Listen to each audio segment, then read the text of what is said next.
Imagine a mighty oak tree standing tall in the midst of a raging storm. The wind howls, the rain pours, and the sky darkens, yet the tree remains steadfast. It bends but does not break its roots, digging deep into the earth, anchoring it firmly against the chaos. This is the essence of resilience, the ability to endure, adapt, and thrive despite adversity. And those roots, they represent honesty, the foundation of truth and authenticity that keeps us grounded no matter how fierce the storm.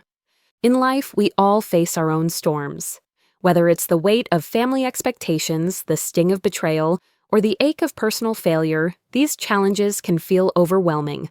But it's in these moments that resilience and honesty become our greatest allies. Resilience allows us to rise after every fall, to bend without breaking, and to find strength in the struggle. Honesty, meanwhile, ensures that we stay true to ourselves even when the world tries to pull us in different directions. Together, these qualities form an unbreakable core, empowering us to not just survive, but to thrive. Have you ever wondered what keeps a person standing after life's hardest blows, or why being true to yourself feels like a superpower? Let's explore how resilience and honesty can transform your life. Real-world example. Consider the journey of Oprah Winfrey, a woman whose name is synonymous with resilience and authenticity. Born into poverty in rural Mississippi, Oprah faced unimaginable hardships, abuse, neglect, and instability. Yet she refused to let her circumstances define her. With resilience, she pushed through every obstacle, and with honesty, she built a media empire rooted in truth and connection. Oprah once said, "Turn your wounds into wisdom," a testament to how she transformed pain into purpose. Her story shows us that no matter the odds, resilience and honesty can light the way forward. Mini lesson: cultivating resilience and honesty. So, how can you nurture these powerful qualities in your own life? Here's a simple, actionable guide to get you started. Accept failure as a teacher. Understand that setbacks are not the end, but a natural part of growth. Each time you face a challenge, ask yourself, what can I learn from this? This shift in perspective turns failure into fuel for your journey. Live by your values. Take time to identify what truly matters to you, whether it's integrity, kindness, or creativity, and make decisions that align with those values even when it's difficult. This keeps you anchored in your truth. Practice self-reflection. Dedicate a few minutes each day to journaling or quiet reflection. Write about the challenges you faced and how you stayed true to yourself. This habit builds both resilience and a deeper understanding of your own strength. These steps are small but mighty. They help you cultivate the inner fortitude needed to weather any storm. Transition to the next section. Resilience and honesty are more than just personal traits. They are tools that empower you to shape your life on your own terms, no matter the circumstances. As you embrace these qualities, you'll find yourself better equipped to navigate the complexities of life, including the intricate web of family dynamics. In the next section, we'll delve deeper into how resilience and honesty can help you understand and overcome the subtle forces of control within families, setting the stage for true personal freedom. 2. Understanding family dynamics and control. Have you ever felt like your life is a play and someone else is holding the script, like every step you take has been written for you, leaving little room for your own voice? It's a strange feeling, one that creeps up quietly, especially when it comes from the people closest to us, our families. Love can be a beautiful thing, but sometimes it comes with strings attached, pulling us in ways we didn't expect. Family dynamics are the hidden currents that flow between us and our loved ones. They're the patterns we fall into, the way we talk, argue, or even stay silent.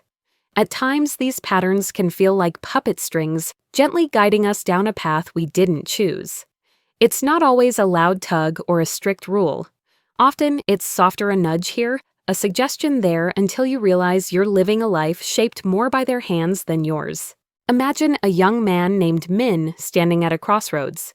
He dreams of opening a small cafe, filling it with the aroma of coffee and the sound of laughter. But his family has other plans, a steady job in engineering something safe and predictable. "We just want what's best for you." They say their voice is warm but firm. Min feels their care, but it weighs on him like a coat too heavy for the weather. He wonders, how do you honor your family and still follow your heart? This is what family control can look like, not always harsh or intentional, but rooted in love, fear, or tradition. It's a quiet force that can leave us feeling trapped between who we are and who they want us to be. Real-world example. Let's step into Min's shoes for a moment. Growing up, he watched his parents work tirelessly to build a stable life. Their pride shone when he brought home good grades in math and science, but his sketches of cozy coffee shops stayed tucked away in a drawer. When he finally spoke up about his dream, the room grew still. A cafe. That's not a future, his father said, disappointment lacing his tone. It wasn't anger that stung, it was the heavy silence that followed the unspoken expectation to fall in line. Min's story echoes a struggle many know too well, the pull between family loyalty and personal freedom. Mini lesson: spotting the signs of control. How do you tell when family love turns into control? Here are 3 signs to look for. Constant criticism. It's not just your choices, they question who you are. You're too dreamy, or you'll never manage on your own. These words can chip away at your confidence over time. Guilt tripping. We've sacrificed so much for you, they might say, weaving love into a thread of obligation that's hard to untangle. Conditional affection. When praise or warmth only comes after you meet their expectations, like a reward for staying on their path, it's a subtle but strong form of control. Spotting these isn't about pointing fingers. It's about seeing the strings for what they are, so you can start to understand your own feelings.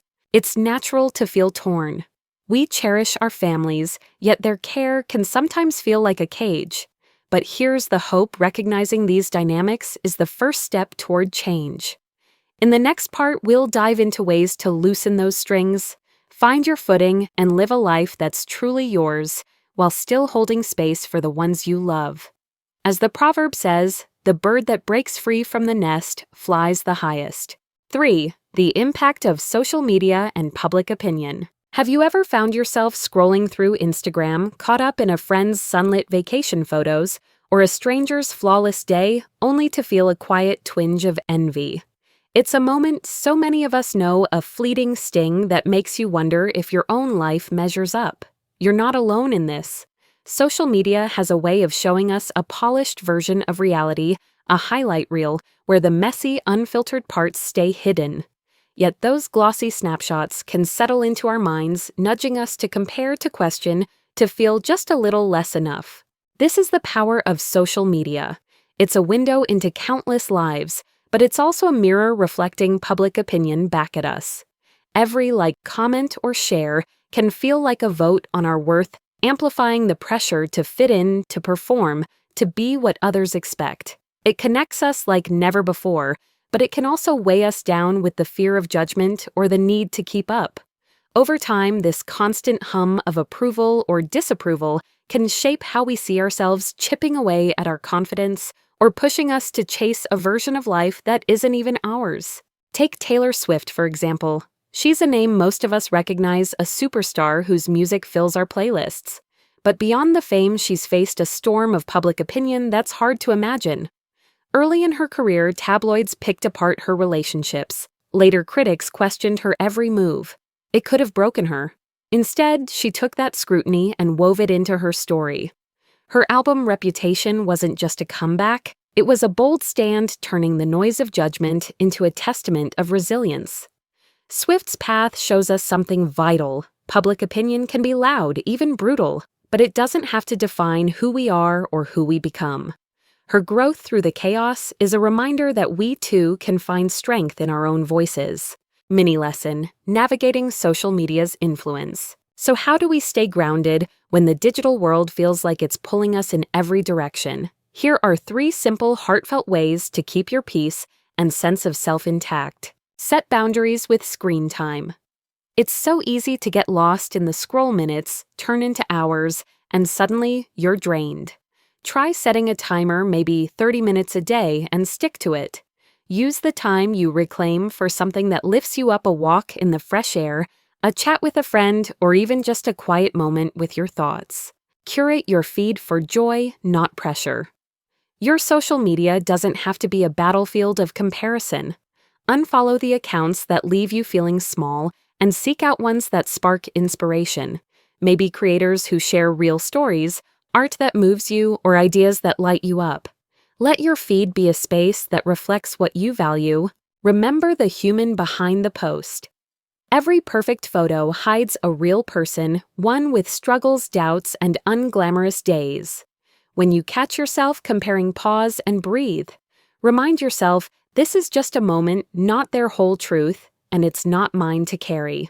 These small steps aren't about escaping social media, they're about making it work for you, not against you. Social media is a double-edged sword. It can lift us up with connection and creativity, but it can also tether us to others' opinions if we let it. By seeing its influence for what it is, we start to take back the reins. In the next section, we'll dive into practical ways to shape our own paths, building a life that's not defined by likes or trends, but by the quiet, steady truth of who we are. 4. Analysis. The mechanisms of manipulation and sabotage. Have you ever felt like someone was pulling your strings subtly, steering your choices without you even realizing it? Or maybe you've sensed an invisible hand quietly working to unravel your efforts, leaving you doubting your own strength. These are the quiet, creeping forces of manipulation and sabotage. Two tactics that can slip into our lives like shadows, often disguised as concern, advice, or even love. They don't always announce themselves with loud alarms. Sometimes they whisper, leaving us to wonder why we feel so lost or powerless. Manipulation and sabotage are like hidden currents beneath the surface of a calm sea. They can pull us under before we even know we're sinking. But once we learn to spot them, we can begin to swim against the tide, reclaiming our sense of self and direction. Let's dive into how these mechanisms work, why they're so effective, and how we can protect ourselves from their grip. The story of Sarah, a narrative of manipulation and sabotage. Picture Sarah, a bright and ambitious young woman who's just landed her dream job at a prestigious company. She's full of hope, her mind buzzing with ideas, and her heart set on making a mark. But soon something feels off. Her colleagues smile to her face, but behind her back they whisper. Her suggestions in meetings are met with polite nods and then quietly ignored. Deadlines slip through her fingers for reasons she can't quite pinpoint. Files go missing, emails get lost, and suddenly her projects are behind schedule. She starts to doubt herself. Maybe I'm not cut out for this. Maybe I don't belong here. What Sarah doesn't know is that a jealous coworker threatened by her potential has been subtly sabotaging her efforts. A missed message here, a rumor there, it's all designed to chip away at her confidence and credibility. Meanwhile, her manager, who seems supportive, keeps giving her advice that pulls her away from her strengths, nudging her toward tasks that don't showcase her talents. It's manipulation dressed as mentorship, and Sarah is caught in its web. This story, while fictional, echoes the real experiences of many. Manipulation and sabotage often hide in plain sight, cloaked in the ordinary interactions of daily life. But their impact can be profound, leaving us feeling isolated, confused, and stripped of our power. Clear explanations: how manipulation and sabotage work. So, what exactly are manipulation and sabotage, and why do they work so well? Manipulation is the art of influencing someone's thoughts, feelings, or actions for personal gain, often without their awareness. It's like a puppeteer pulling invisible strings, subtle, calculated, and designed to make you move in ways you might not choose on your own. Manipulators exploit our vulnerabilities, our need for approval, our fear of conflict, or our desire to be liked. They might use flattery, guilt, or even feigned helplessness to get what they want. Over time, their influence can erode our sense of self, making us question our own judgment. Sabotage, on the other hand, is the deliberate act of undermining someone's efforts or success. It's the wrench thrown into the gears of your progress, often driven by envy, insecurity, or a desire to maintain control. Saboteurs might disrupt your work, spread doubt about your abilities, or create obstacles that make your path harder. Their goal is to keep you small, to prevent you from shining too brightly. Both tactics thrive in the shadows, feeding on secrecy and silence. They can fracture relationships, stall careers, and leave deep emotional scars, anxiety, self-doubt, and a lingering sense of betrayal. But understanding their mechanisms is the first step toward breaking free. Real-world examples, manipulation and sabotage in action. These forces aren't just the stuff of stories, they play out in the real world, often in ways we don't expect. Manipulation in advertising. Think about the last ad that made you feel like you needed something. Maybe a new phone, a beauty product, or a lifestyle upgrade. Advertisers are masters of manipulation, tapping into our desires and insecurities to shape our choices. They don't force us to buy, they nudge us, whispering that we'll be happier, more successful, or more loved with their product in hand. It's subtle, but it works. Political manipulation. In the political arena, manipulation is a tool of power. Politicians and pundits use rhetoric to sway public opinion, often appealing to emotions like fear or anger rather than facts. They frame narratives to fit their agendas, bending the truth to rally support or discredit opponents. It's a game of influence where perception often outweighs reality. Workplace sabotage. Sabotage can be as quiet as a coworker forgetting to pass along crucial information or as bold as taking credit for your ideas. In competitive environments, it's not uncommon for people to undermine others to climb the ladder. The damage isn't just professional, it's personal, leaving you questioning your worth and abilities. Historical sabotage. During World War II, resistance fighters sabotaged Nazi supply lines, blowing up bridges and disrupting communication. Their actions were bold and dangerous, but they show how sabotage can be a tool of survival and resistance. In everyday life, though, sabotage is often quieter, but no less destructive. These examples reveal how manipulation and sabotage can operate on both grand and intimate scales, shaping everything from global events to our daily interactions. Mini lesson: how to spot and shield yourself from manipulation and sabotage. Knowledge is power, but action is protection. Here's a simple, heartfelt guide to help you recognize and resist these tactics. Trust your gut. If something feels off, a conversation, a situation, a person, don't ignore it. Your instincts are your first line of defense. Ask yourself, does this feel right? Am I being heard, or am I being steered? Set clear boundaries.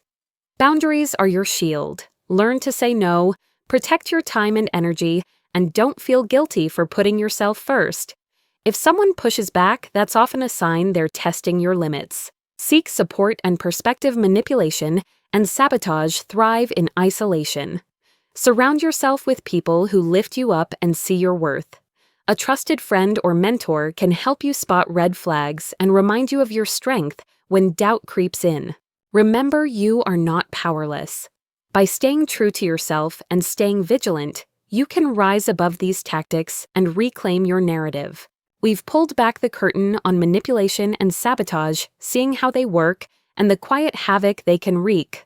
But understanding is only the beginning. In the next section, we'll explore how to turn this knowledge into strength, building resilience, setting boundaries, and stepping into a life that's truly yours. Because once you see the strings, you can start to cut them. 5. Case studies, real-life examples of overcoming adversity. Life often feels like a tempest, wild, unpredictable, and at times overwhelming. These storms can leave us shaken, uncertain, and searching for solid ground. Yet buried deep within us all is a quiet, enduring strength, a flicker of resilience that glows even in the darkest moments. The stories of those who have faced towering challenges and risen above them are more than mere accounts of survival. They are lanterns of hope, guiding us through our own trials with their light. In this section, we'll walk through the lives of 3 extraordinary individuals who confronted adversity in its many forms: personal, professional, and societal. Their journeys reveal not just how they endured, but how they transformed pain into purpose, inspiring countless others along the way. These are stories of the human spirit's remarkable ability to bend, not break, and to bloom amidst the harshest conditions. Malala Yousafzai, a voice that refused to be silenced. Picture a girl, barely a teenager, sitting on a rickety school bus in Pakistan's Swat Valley, her heart full of dreams. Malala Yousafzai was 15 when her world turned upside down. She adored school, it was her refuge, her path to becoming a doctor. But in 2009, the Taliban swept into her valley, declaring that girls could no longer learn. For Malala, this wasn't just a rule to obey, it was a fire that ignited her defiance. Under a secret name, she wrote a blog, her words spilling out like a quiet rebellion pleading for the right to education. Her voice rippled beyond her village, unsettling those who sought to silence her. One day in 2012, a gunman climbed onto her bus, called her name, and fired. The bullet was meant to end her story. Instead, it became the beginning of a global awakening. Malala survived her spirit unbroken. After months of healing, she founded the Malala Fund, vowing that every girl deserves 12 years of free, safe education. At 17, she stood on the world stage as the youngest Nobel Peace Prize winner. Her tale is a soft, yet unyielding whisper: courage can change everything. J.K. Rowling, turning scars into stars. Imagine a woman hunched over a cafe table, her baby dozing in a pram, her hands trembling as she writes on scraps of paper. J.K. Rowling was that woman in the early 1990s, caught in a spiral of despair. A divorce had left her alone, welfare checks barely kept her afloat, and depression shadowed her every step. But in her heart burned a spark, a story of a boy wizard named Harry Potter. She wove Harry Potter and the Philosopher's Stone from her pain, but the world wasn't ready to listen. 12 publishers rejected their letters, piling up like stones in her path. It would have been easy to surrender, to believe her dream was a fool's hope. Yet Rowling pressed on, her pen steady. In 1997, a small publisher took a chance and her story soared. Over 500 million books later, Harry Potter is a constellation in the literary sky. Rowling's journey speaks to us gently: persistence can turn rejection into magic, and belief in oneself can light even the dimmest days. Nelson Mandela, A Flame That Endured. Envision a man confined to a cramped cell, the walls closing in for 27 long years, punished for daring to demand fairness. Nelson Mandela was that man. As a leader in the fight against South Africa's apartheid, he became a symbol of resistance and a target. In 1964, a life sentence locked him away. In that tiny space, he could have let anger consume him. Instead, he chose wisdom. He studied, wrote, and even spoke with his jailers, nurturing a vision of justice. His spirit didn't just survive, it grew. In 1990, he walked free, his head high, and soon became South Africa's first Black president, stitching a torn nation back together with threads of forgiveness. Mandela's life is a quiet roar. Resilience isn't just enduring, it's reshaping the world with what you've learned. Mini lesson: what their stories teach us. These lives offer us gifts, simple, profound lessons to hold close. Courage lives alongside fear. Malala faced bullets, Rowling faced doubt, Mandela faced decades of confinement. They felt fear, yet they acted anyway. Courage isn't fearlessness, it's moving forward, trembling but determined. Keep going. Even when it's hard, Rowling's stack of rejections didn't stop her. Persistence isn't loud, it's the steady heartbeat that carries you past no to yes. Pain can build you up. Mandela turned a prison into a place of growth. Adversity isn't just a weight, it's a chisel shaping you into someone stronger, wiser if you let it. These aren't lessons for legends alone, they're for you, for me, for anyone facing a storm. The paths of Malala, Rowling, and Mandela aren't just tales to admire, they're maps to follow. They show us that adversity, though heavy, can be a doorway to something greater. But how do we walk through that door? In the next section, we'll uncover practical steps to nurture your own resilience, turning life's challenges into chances to grow, heal, and shine. 6. Common mistakes. Pitfalls when facing family and conflict. Family. The word alone can stir a whirlwind of emotions. It's where we find our first sense of belonging, yet it's also where some of our deepest wounds are born. When conflicts arise, as they inevitably do, the stakes feel higher, the hurts cut deeper, and the path forward can seem shrouded in fog. We want to mend things, to be heard, to feel loved, but sometimes in the heat of the moment, we stumble into traps that make everything harder. These are the common mistakes we make when facing family and conflict, and they're as human as they are heartbreaking. Imagine a dinner table once a place of laughter, now heavy with silence. A mother and daughter sit across from each other, words unspoken, but tension thick in the air. The daughter, let's call her Emily, has just shared her decision to move across the country for a job. Her mother's face tightens, her voice sharp. "You're leaving us? After everything we've done?" Emily's heart sinks. She wants to explain to bridge the gap, but instead she snaps back, "You never support me."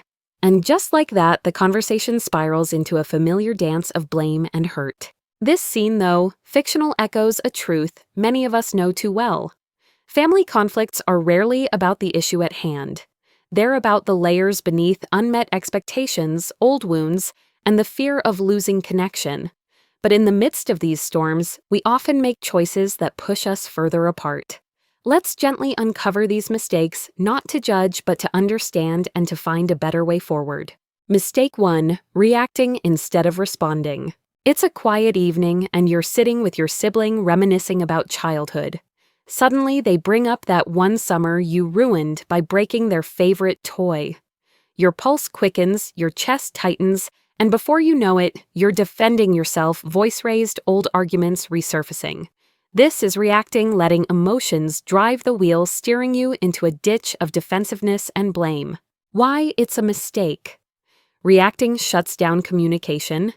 It turns a conversation into a battlefield where winning matters more than understanding. In families, this can deepen rifts, leaving both sides feeling unheard and resentful. Real-world example. Think of a time when a simple disagreement with a family member escalated into a full-blown argument. Maybe it started with a small comment about your career choice or your parenting style. Before you knew it, you were both shouting, dredging up past grievances. The original issue was lost in the noise, and instead of resolution, you walked away feeling drained and disconnected. Mistake 2: avoiding the elephant in the room. Now picture a holiday gathering. The family is together, but there's a heaviness in the air. Everyone knows about the recent fallout between two relatives, but no one dares mention it. Smiles are forced, conversations stay surface level, and the tension simmers just beneath the cheer. This is avoidance, the art of pretending everything's fine when it's not. Why it's a mistake: avoidance might keep the peace temporarily, but it's like ignoring a leak in the roof. Sooner or later, the damage spreads. Unresolved conflicts fester, turning small cracks into chasms. In families, this can lead to emotional distance, where connection is replaced by polite detachment. Real-world example. Consider the story of a father and son who stopped speaking after a disagreement over the family business. Neither wanted to rock the boat, so they swept it under the rug. Years passed, and the silence grew. When the father fell ill, the son realized too late that their time to heal was slipping away. Avoidance had cost them not just resolution, but precious moments together. Mistake 3: assuming intent without asking. Let's say your partner comes home late from work again. You've been waiting, dinner cold on the table, frustration bubbling. When they walk in, you don't ask why they must not care, right? So you lash out, "You never make time for us." But what if they were stuck in a meeting or dealing with a crisis? This is assuming intent, filling in the blanks with your own narrative. Why it's a mistake. Assumptions are like blindfolds, they block the truth. In family conflicts, they can turn misunderstandings into full-blown betrayals. When we assume the worst, we close the door to empathy and curiosity, the very things that could bring clarity and connection. Real-world example. A friend once shared how she and her sister fell out over a misunderstood text. Her sister wrote, "I can't believe you did that," and my friend assumed it was about a recent decision. Hurt and defensive, she fired back only to learn later that her sister was referring to a funny incident from their childhood. A simple assumption had sparked weeks of tension. Mini lesson: how to avoid these mistakes. These mistakes are human, and we've all made them. But here's the good news: we can learn to do better. Here are 3 gentle, practical steps to help you navigate family conflicts with more grace. Pause before you speak. When emotions flare, take a breath. Ask yourself, am I reacting or am I responding? A response is thoughtful, measured, and open to listening. It might feel slower, but it's the bridge to understanding. Name the elephant. If there's tension, acknowledge it. You don't have to solve it right away, but saying, "I know things have been tough between us," can be a relief. It's like opening a window in a stuffy room. Suddenly there's space to breathe. Ask, don't assume. When in doubt, ask for clarity. A simple, "Can you help me understand what you meant?" can disarm a potential conflict. It shows you care enough to listen, not just react. These steps aren't magic wands, but they're small, powerful shifts that can turn a moment of conflict into an opportunity for connection. Family conflicts are like tangled threads, messy, frustrating, but not impossible to untangle. By recognizing these common mistakes, we take the first step toward weaving something stronger. In the next section, we'll explore how to turn these lessons into action-building bridges where there were once walls, and finding peace in the places that matter most. 7. Best practices strategies to regain control of your life. Picture this. You're standing at the edge of a storm, rain pounding against your skin, the wind howling so loud it drowns out your thoughts. Life feels like it's slipping through your fingers, and you're not sure how to hold on. We've all been there, those moments when the weight of the world presses down and control feels like a distant memory. But here's the truth: even in the wildest chaos, there's a way back to solid ground. Regaining control of your life isn't about perfection or forcing every piece into place. It's about finding your balance, reclaiming your power, and steering yourself toward a future that feels like yours again. It's a quiet, courageous act of self-compassion, and it's within your reach. Let's walk through how you can start together. A glimpse of Liam from drift to direction. Meet Liam, a 42-year-old father of 2 who once felt like life was a runaway train he couldn't stop. His days blurred together: long hours at a job he'd outgrown, endless to-do lists, and a nagging sense that he was failing everyone, including himself. One night, exhausted and staring at the ceiling, he realized he couldn't remember the last time he felt truly alive. It was a sobering moment, but it lit a spark. Liam didn't overhaul his life overnight. Instead, he started small. He carved out 15 minutes each morning to sit quietly with a cup of coffee, no phone, just breathing. He began saying no to extra work that didn't align with his goals, and little by little he rediscovered hobbies he'd abandoned, like sketching, which rekindled a joy he thought he'd lost. Liam's story isn't extraordinary because it's rare. It's extraordinary because it's real, and it's a path you can follow too. Lessons from the real world. The world is full of people who've turned chaos into clarity. Their stories light the way. J.K. Rowling. A single mom on welfare, drowning in rejection. Rowling could have surrendered to despair. Instead, she clung to her story, Harry Potter, and fought for it. Her persistence didn't just save her, it inspired millions. She shows us that control starts with believing in something, even when no one else does. Malala Yousafzai, shot for daring to learn. Malala refused to let fear or anyone else write her ending. She reclaimed her voice, her education, and her life, becoming a global force for change. Her courage reminds us that control is often about standing up even when your knees shake. Chris Gardner, homeless. With a young son, Gardner chased a dream of stability through sheer grit. His journey, later captured in The Pursuit of Happiness, proves that control isn't handed to you. It's built brick by brick through determination. These lives aren't just tales of triumph, they're maps for anyone ready to take the wheel. Mini lesson: 3 steps to take back control. Ready to start. Here are 3 gentle, powerful strategies to guide you. Anchor yourself with tiny wins. When everything's spinning, pick one small thing you can control, like drinking a glass of water or writing a single sentence. These moments stack up, proving you're stronger than the storm. Try it now. Name one small win you can claim today.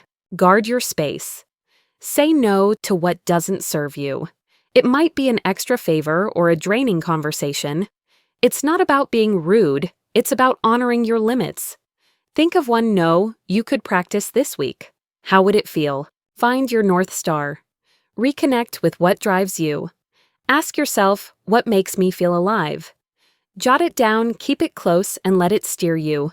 When you know your why, the how gets clearer. These steps are simple, but they're seeds. Plant them, tend them, and watch them grow. Looking ahead. Taking back control is like tuning an instrument. Small adjustments lead to harmony. You've got the tools now, but how do you make them stick? In the next section, we'll dive into building habits that last, turning these first steps into a rhythm that carries you forward. 8. Future outlook trends in family dynamics and empowerment. Imagine a family gathering in a world just a few years from now. The room hums with quiet anticipation as the table is set not just with plates and food, but with glowing screens and soft voices echoing from afar. A grandmother beams in via video call, her warm smile lighting up the room from halfway across the world. A child shares a drawing they made that day, proudly holding it up to a camera as cousins cheer from another city. This isn't a scene from a distant fantasy. It's the future of family unfolding before us. It's a future where distance doesn't dim connection, where love adapts to change, and where every voice finds the strength to rise. The story of family is being rewritten, not with rigid rules, but with bold, tender strokes of reinvention. As we peer into the years ahead, we see family dynamics shifting, stretching beyond tradition, embracing technology, and rooting themselves in emotional resilience. This is a tale of empowerment, where families don't just survive change, but thrive within it, lifting each other up in ways both new and timeless. So what does this future hold? Let's step into it together and see. The changing shape of family, redefining what matters. Once, family conjured a single image, a neatly framed picture of parents and children bound by tradition and a shared roof. But today, that frame is cracking open, making space for something richer. Meet the Torres family. After losing his partner, Javier Torres found himself raising his daughter, Sofia, alone. Rather than retreating into isolation, he built a new kind of family. His sister moved in to help his best friend became Sofia's unofficial uncle, and even his elderly neighbor joined their weekend dinners. Together they created a web of care that didn't fit the old mold, but held them steady all the same. This is the future we're heading toward, a mosaic of families shaped not by convention, but by choice. Studies show this shift is already underway. By 2023. Over a third of households in many countries reflected non-traditional setups, from single-parent homes to multi-generational living. Empowerment here means freedom, the freedom to decide who belongs in your circle and how you hold each other close. It's a quiet rebellion against the past, proving that family isn't about who's expected to show up, but who chooses to stay. Technology connecting hearts across miles. Now picture a young woman named Priya, curled up on her couch after a long day. Her phone buzzes, and suddenly her brother's face fills the screen, laughing from a dorm room thousands of miles away. They swap stories, plan a virtual movie night, and for a moment the distance melts away. Downstairs, her parents use an app to organize a family reunion, syncing schedules across time zones. Technology isn't just a tool in this future, it's a lifeline threading families together in ways that defy geography. But it's not all seamless. Those same screens can cast shadows, pulling us into solitary scrolls instead of shared moments. Parents everywhere feel this tension. Surveys reveal most worry about how devices might fray the ties that bind. Yet the families of tomorrow aren't turning away from tech. They're taming it. They're carving out no-screen Sundays or setting phones aside for game nights, using digital tools to strengthen, not strain their bonds.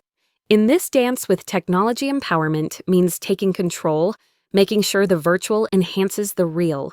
Emotional resilience, the soul of tomorrow's families. Perhaps the deepest change lies in how families are learning to feel together. Imagine the Kim family gathered in their living room one rainy evening.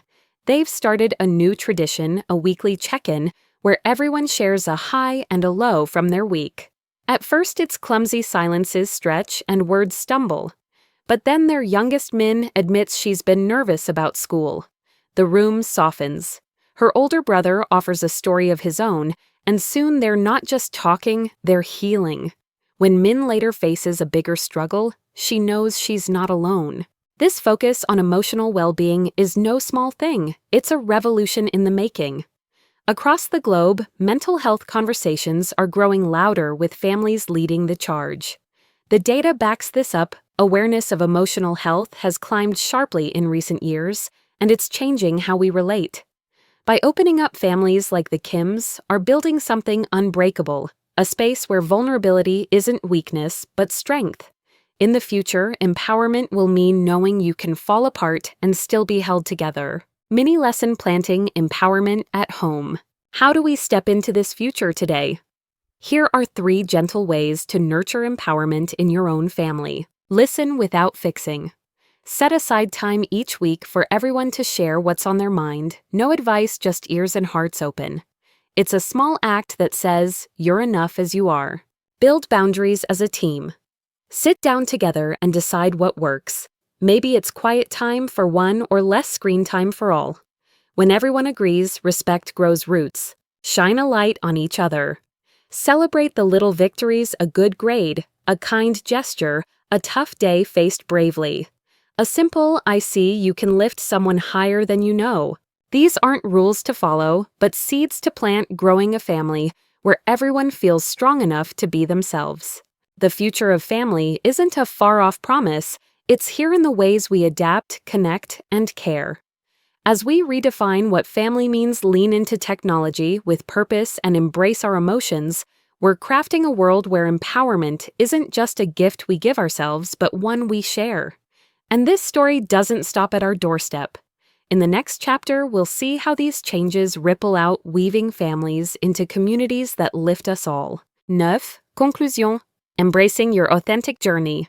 As we reach the end of this journey together, let's pause for a moment. Imagine standing at the edge of a vast, uncharted forest. The path ahead is yours to forge, winding through shadows and sunlight, challenges and triumphs. This is your life, your story, and only you can write its chapters.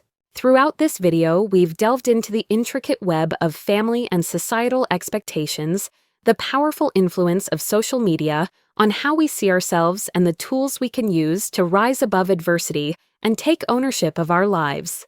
These temporary obstacles often feel like walls blocking us from who we truly are, but within them we've uncovered something beautiful, the chance to grow, to heal, and to step into our own power. At the core of it all lies a simple, profound truth. Embracing who you really are, with all your imperfections and dreams, is an act of courage. It's about letting go of the roles others expect you to play and picking up the pen to write your own story. This road isn't always smooth. It asks for vulnerability, strength, and the bravery to look at the parts of yourself you've hidden away. Yet it's in this raw, honest space that you uncover your truest strength and deepest joy. Take Sarah, for instance. Picture her, a young woman with a quiet fire in her eyes, sitting in a cold, sterile classroom. Her family, a long line of respected doctors, had mapped out her future, a weight she carried like an inherited cloak. But her heart wandered elsewhere, to the melodies that played in her mind while she flipped through medical textbooks. Night after night, she'd retreat to her room, her guitar, waiting like a patient friend, and pour herself into music that felt like home. Then came the turning point, failing a critical exam. In that moment of collapse, she saw it. She'd been living someone else's life. With shaky hands, she picked up her guitar and started writing songs that were hers alone. Today, Sarah's an acclaimed indie musician, not because she turned her back on her family, but because she chose to honor her own truth. Her story whispers to us that authenticity isn't about defiance, it's about finding where your soul feels at peace. So how do you start walking this path yourself?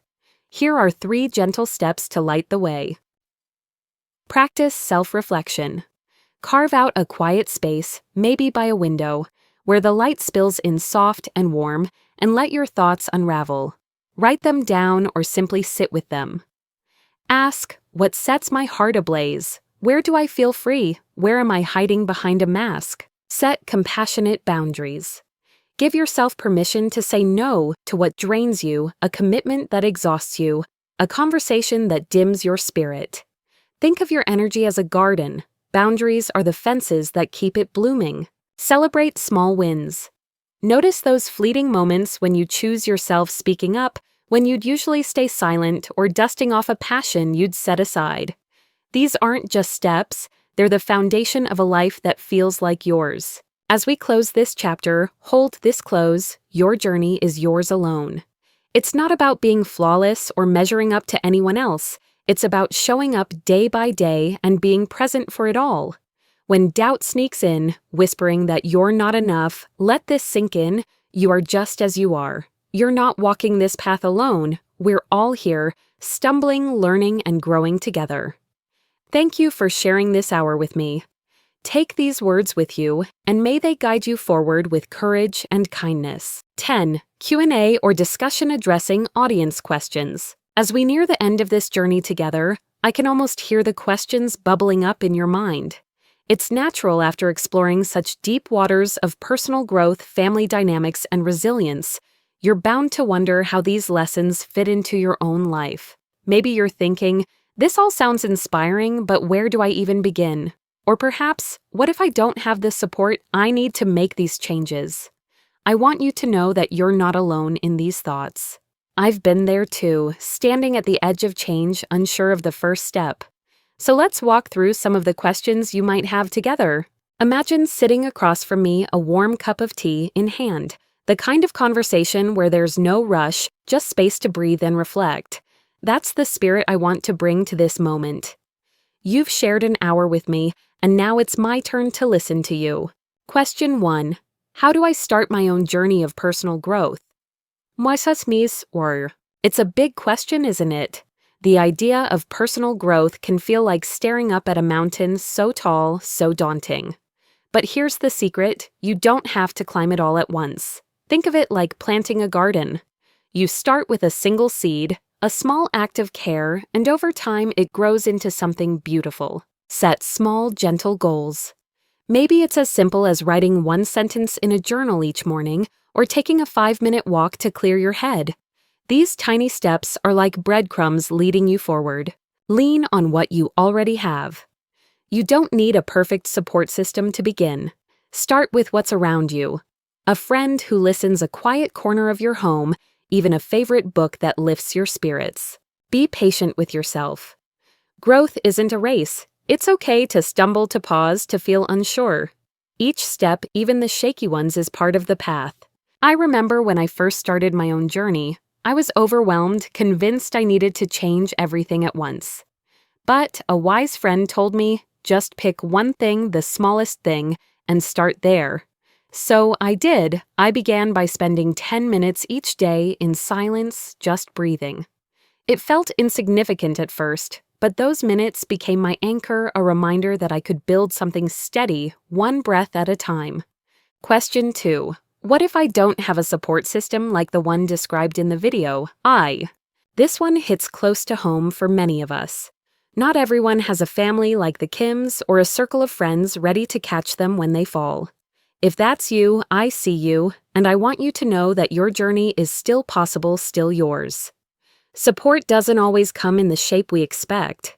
Sometimes it's a quiet strength you build from within, or a connection you find in unexpected places. Look for small pockets of connection. Maybe it's a coworker who shares your sense of humor, a neighbor who waves hello, or an online community where you feel seen. These threads, however thin, can weave a safety net over time. Consider a mentor or guide.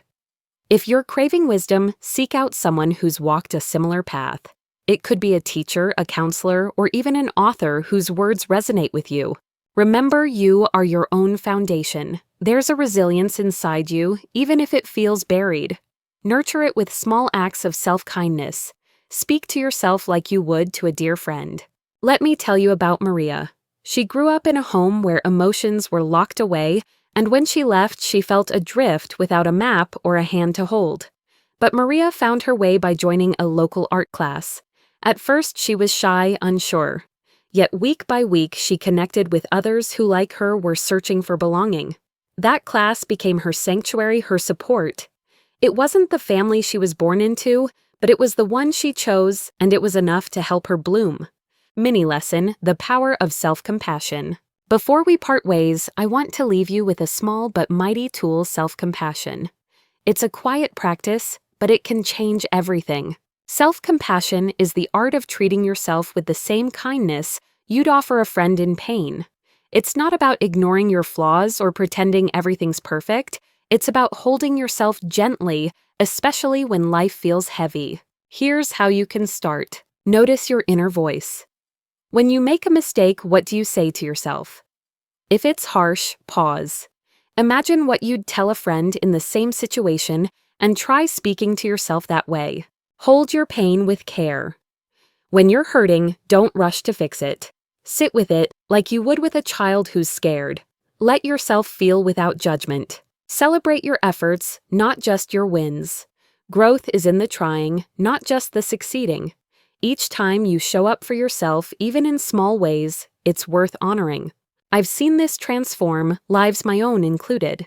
There was a time when I'd berate myself for every misstep, convinced I'd never measure up. But when I started whispering, "It's okay, you're learning," instead of "you're not enough," the weight began to lift. It's a practice, not a perfect, but it's a gift you can give yourself every day.